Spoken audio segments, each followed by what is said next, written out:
I flew 8,000 miles, spending thousands of dollars from New Zealand to attend my younger brother's wedding in Hoboken, only to arrive at an empty venue. My family had secretly changed the location without telling me, because they claimed I'd make it all about myself. 42 days of absolute silence passed. Then last night my phone crashed from an onslaught of 250 terrified texts and calls from them. I can stick my neck out on $1 million that I know exactly why they have suddenly become all worked up. And it has something to do with Grandpa's original will. Keep watching to see how my family reacted when they discovered too late that in their attempt to smoke out one stubborn New Jersey rat, they ended up burning down the whole house. So there I was, standing on the rain-slicked, uneven cobblestone pavement outside a historic, exposed brick event space in the heart of Hoboken, New Jersey, staring at the darkened, completely empty interior through the towering, floor-to-ceiling glass windows, when the crushing, humiliating reality of my family's deliberate cruelty finally anchored itself permanently in my chest. Exactly 48 hours earlier, I had locked the heavy oak doors to my penthouse apartment overlooking the breathtaking glacial waters of Lake Wakatipu in Queenstown, New Zealand, where I had spent the last 5 relentless, exhausting, and ultimately triumphant years building a multi-million-dollar powerhouse career as the founder and lead director of the Southern Hemisphere's premier luxury event production and high-end tourism firm. I had spent nearly $8,500 of my own hard-earned money securing a last-minute, agonizingly brutal multi-leg flight, flying from Queenstown to Auckland, suffering through a massive layover before boarding a grueling 14-hour trans-Pacific red-eye to Los Angeles, and finally sprinting through the terminal to catch my connection to LaGuardia, all for the sole purpose of surprising my younger brother Leo on his wedding day.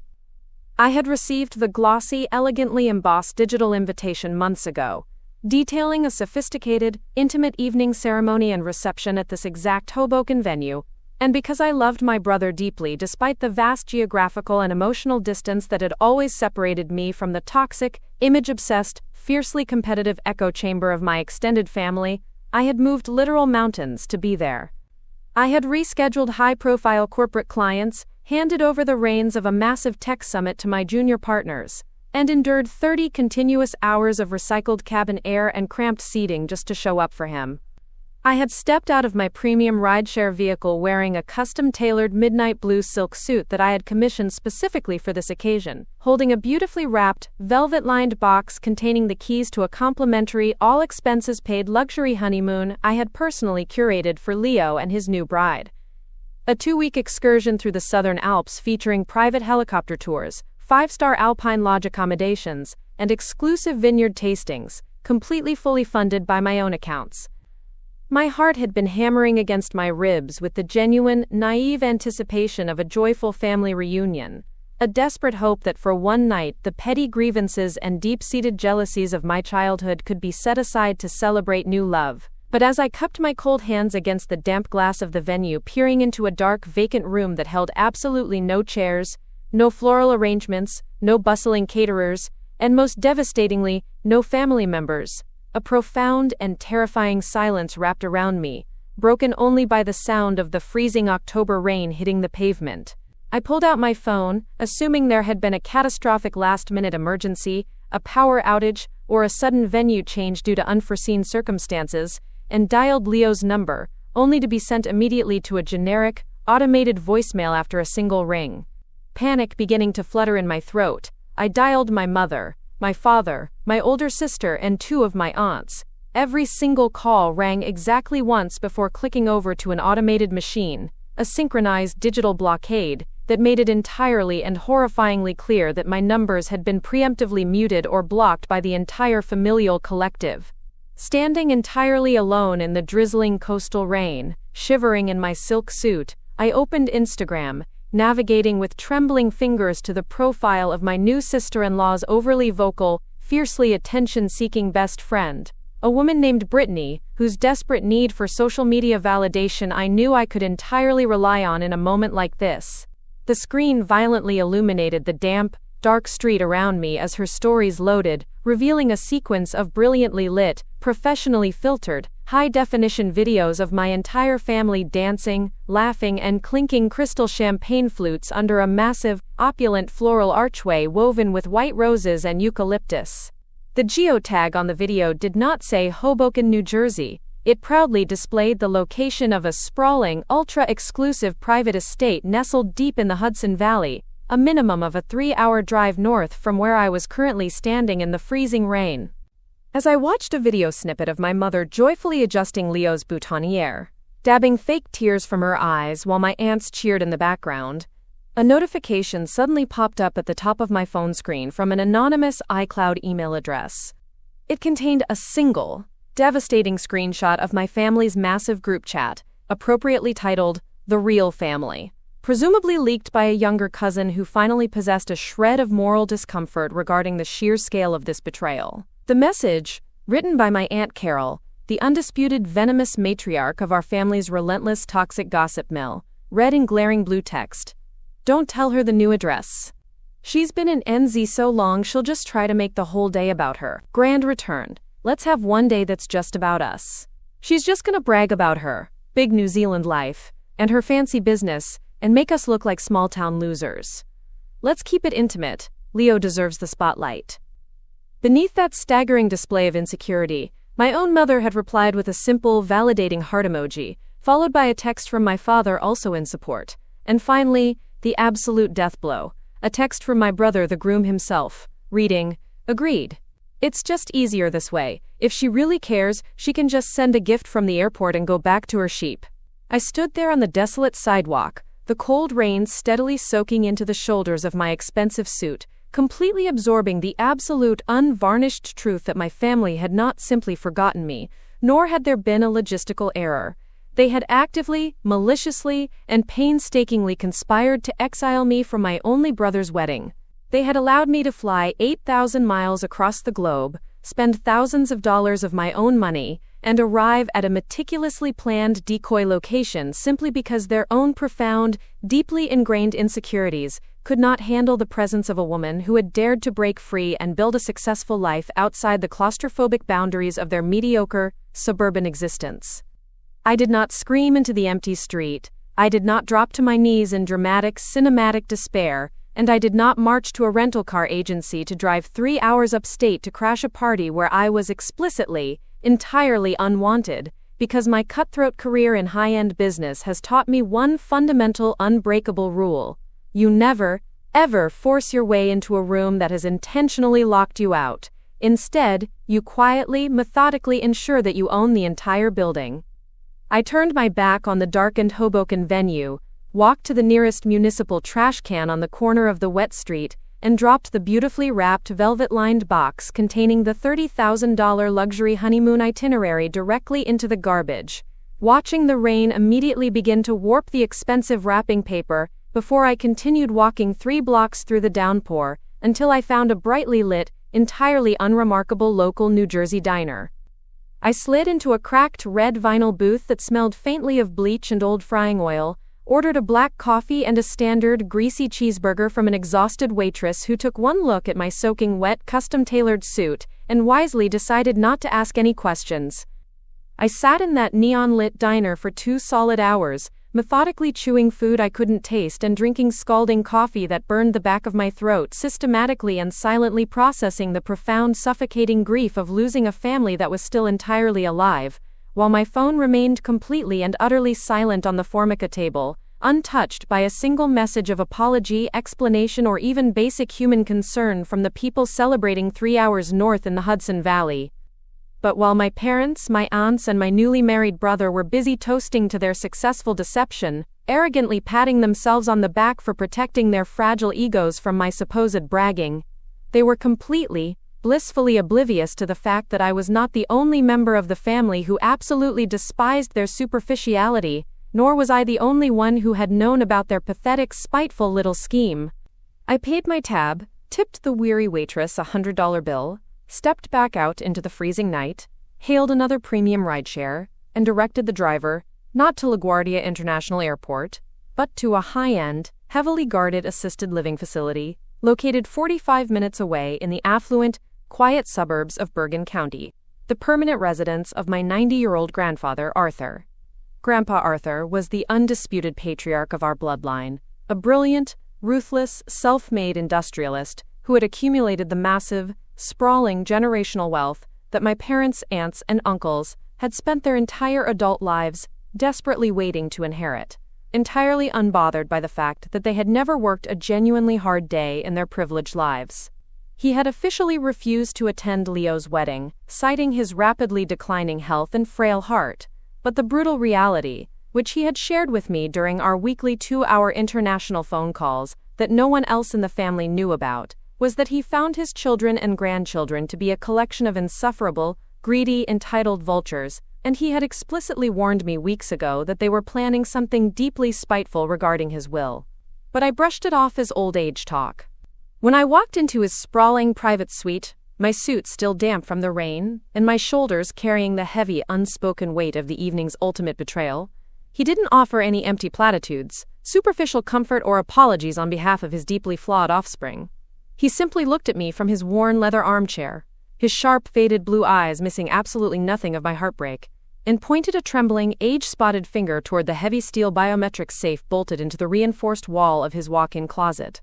Truth is, I'd come back to New Jersey, not just for the wedding I was always destined to be locked out of, but also to meet Grandpa, who wanted me to be physically present before he executes an arrangement he had been meticulously planning with his elite private estate lawyers for the past 6 months regarding his will, an arrangement I now know was specifically designed to completely blindside the leeches, who thought they had the financial game entirely rigged in their favor. I entered the complex alphanumeric combination he made me memorize, swung the heavy fireproof door open, and retrieved a thick, wax-sealed manila envelope containing the absolute, unalterable original copy of his finalized last will and testament. This document was a masterpiece of legal retribution. It explicitly named me as the sole uncontested executor of his entire estate and the primary beneficiary of his massive, multi-million-dollar trust, while simultaneously freezing all of his children's immediate access to the family funds, stripping them of their assumed lump-sum inheritances, and placing their incredibly modest allowances into severely restricted, drip-fed accounts managed entirely, permanently, and exclusively at my absolute discretion. He made me look him in the eye and promised to take this original, notarized document back to New Zealand with me, far away from the manipulative, grasping hands of my mother and Aunt Carol, knowing that my physical possession of the true document outside of the country's jurisdiction would be the ultimate, unbreakable safeguard against the inevitable legal warfare they would attempt to wage once he finally passed away. I sat with him in the quiet, sterile room for 3 hours, holding his fragile, paper-thin hand, talking about the majestic mountains of Queenstown, the massive corporate empire I had built from nothing, and soaking in the only genuine, unconditional familial love I had ever known in my entire 30 years of existence, before I finally kissed him gently on the forehead, promised him I would protect his legacy from their greed, and walked out into the dark night with the total sum of my family's financial future tucked securely in my jacket. I checked into an anonymous, sterile airport hotel near LaGuardia, spent the night staring blankly at the popcorn ceiling while listening to the mechanical hum of the air conditioning unit, and boarded a brutal 30-hour flight back to New Zealand the very next morning without saying a single word to anyone, entirely ghosting the people who had gone out of their way to make me a ghost in their own lives, transforming from a heartbroken sister into the cold, calculating architect of their impending financial ruin. I spent the next 42 days entirely immersed in what modern internet culture refers to as, quote, ghost mode. Refusing to post a single update on social media, ignoring the sporadic, guilt-driven, incredibly shallow text messages my mother eventually sent, claiming they had tried to reach me about a tragic last-minute venue change due to flooding, and completely severing all digital, emotional, and psychological tethers to the eastern seaboard of the United States. I threw myself violently and immensely productively into my work, orchestrating a massive, multi-million-dollar corporate tech summit on the pristine shores of Lake Wakatipu, expanding my firm's international portfolio by securing 3 new luxury resort contracts, and finding a profound, unshakable sense of peace in the absolute, echoing silence that radiated from my personal cell phone. I knew perfectly well that my family was sitting comfortably in their suburban New Jersey homes, sipping wine and smugly assuming that I was simply throwing a massive tantrum, pouting in isolation, and nursing a severely bruised ego, because they had successfully put me in my place and protected their precious hometown dynamic from my overwhelming success. They genuinely believed they had won the invisible rivalry they had invented entirely in their own deeply insecure minds, operating under the arrogant, fatal assumption that because I was entirely out of sight, I was entirely out of power, completely and blissfully unaware that the heavy manila envelope locked securely in a fireproof titanium vault in my Queenstown corner office was a ticking financial time bomb, waiting to absolutely decimate their entire perceived reality. Then, on the evening of the 42nd day, as I was sitting alone on my sweeping glass balcony watching the vibrant orange sun dip behind the snow-capped peaks of the Remarkables mountain range with a glass of world-class local Pinot Noir in my hand, the explosion finally happened. My phone screen violently illuminated, the device literally freezing, overheating and crashing as an unprecedented onslaught of 250 terrifying, increasingly frantic text messages, missed calls and panicked voicemails flooded into my inbox in the span of 30 chaotic minutes. Grandpa Arthur had passed away peacefully in his sleep earlier that morning, a profound, heartbreaking loss that I grieved silently and deeply from 8,000 miles away. But for my parents, aunts, and siblings, his passing was merely the starting gun for the massive inheritance grab they had been salivating over for the better part of a decade. According to the frantic, fragmented, and utterly unhinged messages rapidly stacking up on my glowing screen, my parents, Aunt Carol and Leo, had immediately stormed the estate attorney's upscale Manhattan office within hours of the coroner leaving, loudly demanding the immediate liquidation and distribution of the assets to fund their extravagant lifestyles and pay off their mounting suburban debts. They had been met by Mr. Petraeus, a stone-faced, uncompromising senior partner, who calmly informed them that the estate was entirely frozen, that the outdated copies of the will they currently possessed were legally void, and that the only valid, notarized and executable original copy of the document, the one dictating the absolute control of every single cent, was currently residing 8,000 miles away in the unyielding possession of the very woman they had deemed too arrogant and insufferable to attend a family wedding. The tone of the incoming text messages transitioned from arrogant, entitled demands to absolute groveling, terrifying hysteria within a matter of minutes, completely abandoning their previous narrative of me being a bragging outcast. First came my mother. "Onyx, sweetheart, please pick up the phone immediately. Mr. Petraeus is saying you have the original document and we can't access the accounts to pay for the funeral arrangements. This has to be a mistake." This was rapidly followed by my Aunt Carol, her usual venom replaced by sheer desperation. And ultimately, the most satisfying message of all came from Leo, the brother who had told me to go back to my sheep. "Please, sis, I need the money from the trust to close on my new house with the twins on the way. The lawyer says we get nothing without your signature. I'm so sorry about the wedding. Please don't ruin my life over a stupid mistake." I sat there in the cool, crisp New Zealand twilight, watching the frantic notifications continuously stack up on my screen, reading the terrified, desperate words of people who had actively conspired to lock me out in the freezing rain of Hoboken, suddenly realizing that they were now entirely, legally locked out of their own survival, completely and irreversibly at the mercy of the small-town loser they had tried so hard to humiliate. I did not reply to a single message, I did not answer the relentlessly ringing phone, and I did not offer a single word of comfort, because I had finally learned the ultimate undeniable lesson about toxic family dynamics. You do not negotiate your fundamental worth with people who only discover your value when they desperately need something from you, and you absolutely do not throw a life preserver to the people who intentionally and gleefully threw you overboard.